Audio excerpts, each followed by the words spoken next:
হাজার বছরেরও অধিক পুরনো বৃক্ষ তুমি শিমুল, না জানি কত শতাব্দী পার করেছ ছড়িয়ে তোমার মূল। এইখানে উপস্থিত থাকা 100 বছর বয়সের অধিক মানুষের সাথে আলোচনা করে জানতে পারি কিশোরগঞ্জের এই অঞ্চলে যখন সর্বপ্রথম মানুষের আনাগোনা হয় তখন থেকেই তারা এই গাছটিকে এই রকম দেখছে, কোনো পরিবর্তন হয় না। আর তারা যে বলেছে আমাকে, তারাও তাদের পূর্বপুরুষের পরম্পরায় কথাগুলো শুনে এসেছিল। এই গাছটিকে নিয়ে মানুষের মুখে অনেক ভয়ভীতির কথা শোনা যায়। এই গাছ তো দূরের কথা, ভয়ের জন্য এই গাছের ডালপালাতেও কেউ হাত দেয় না। দিনের বেলাতেও এই গাছের অংশটা একটু অন্ধকার হয়ে থাকে, আর এই গাছের চারিপাশের জায়গাটা অনেকের গা শিউরে ওঠার মতো অবস্থায় থাকে। ভয়ভীতির পাশাপাশিও গাছটি দেখতে কিন্তু ভয়ঙ্কর সুন্দর।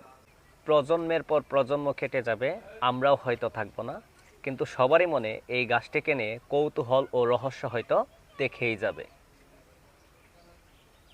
হাজার বছরেরও অধিক পুরনো বৃক্ষ তুমি শিমুল, না জানি কত শতাব্দী পার করেছ ছড়িয়ে তোমার মূল।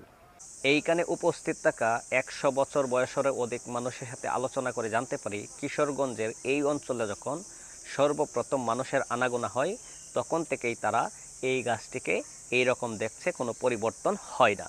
আর তারা যে বলেছে আমাকে, তারাও তাদের পূর্বপুরুষের পরম্পরায় কথাগুলো শুনে এসেছিল।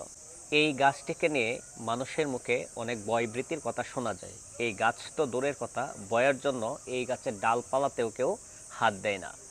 দিনের বেলাতেও এই গাছের অংশটা একটু অন্ধকার হয়ে থাকে, আর এই গাছের চারিপাশের জায়গাটা অনেকের গা শিউরে ওঠার মতো অবস্থায় থাকে।